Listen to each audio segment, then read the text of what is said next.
Ini po si Abogado Juan kan online legal consultation program hapot mo simbag ko.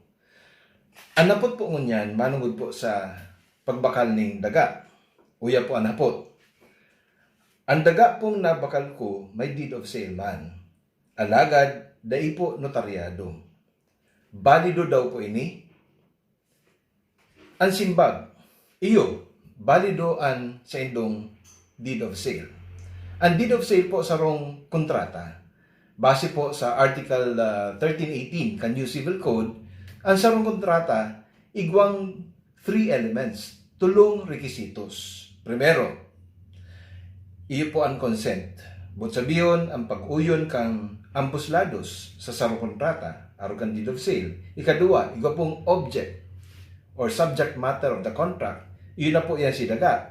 As in, katulo, ito pong consideration, itong karibay, kandaga, na pigpabakal, na satisfied, ano po, ang pigbakalan. Anin huli po, ta nagkauyon sinda sa object, asin po sa kantidad. Kunigo pong tulong rekisitos na ini, na presente sa sarong kontrata, valid na po yan. It is a valid contract and it has the force of law between the contracting parties. But sabihin, it is the law between the contracting parties. As in, siyempre po, iba po ang pagbakal ng real property. As in, iba man po ang pagbakal ng sarong movable property. Ano ba, mabakal ka ng dulce sa tindahan, alam na may in writing pa. Sa pagbayad mo ng piso sa sarong dulce, tapos na, perfected, and even consummated na po ang kontrata, ninuli, na-deliver na po si object kang kontrata na dulce, asin po si consideration, si kantidad kang dulce. So, iyan po nakapalaman sa Article 1159 ng Civil Code that the contract is the law between the contracting parties. Pag real property or immovable property, kaipuan lang pong in writing, ano po. As in, sa sitwasyon mo, sabi mo, nag-iwan deed of sale, dahil lang po notaryado, valid na po yan as between you as the buyer and the one who sold to you that parcel of land. Alagad, dahil mo po yan mairerehistro sa Register of Deeds. As in, dahil po may transfer ang TCT sa pangaran mo. Ninhuli, required po, primero sa BIR, kaya po ang notarized deed of sale sa pagbayad mo kan capital gains tax. Ano po?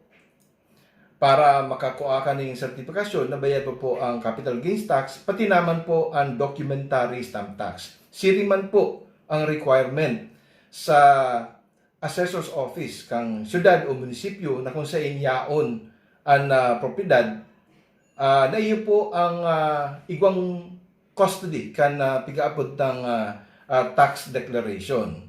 Kaya, dahil man po may transfer ang tax declaration sa pangaran mo, kung dahil po notaryado ang deed of absolute sale sa daga. As in, kaipuan po ang certification of payment kan BIR, as in po transfer tax, para po may sumitir mo ang mga dokumentong ini mga certifications, kaiba po ang deed of absolute sale, notarized, para po mairehistro ang sa indong barakalan sa Register of Deeds, dalan tanganing ma-issuean ka po ng bagong transfer certificate of title. Aram po nindo, pag di po notaryado ang sarong dokumento, iyan po konsideradong private instrument. Nasabi ko nga ni, problema dyan, basta may 3 requirements: consent, object, and consideration. Alagad, kung ang pigpapabakal, the object is immovable property, and in particular, sa pong daga, kaipuhan, notaryado. Ini po si Abogado Juan, pagtama, tama, pagsala, sala.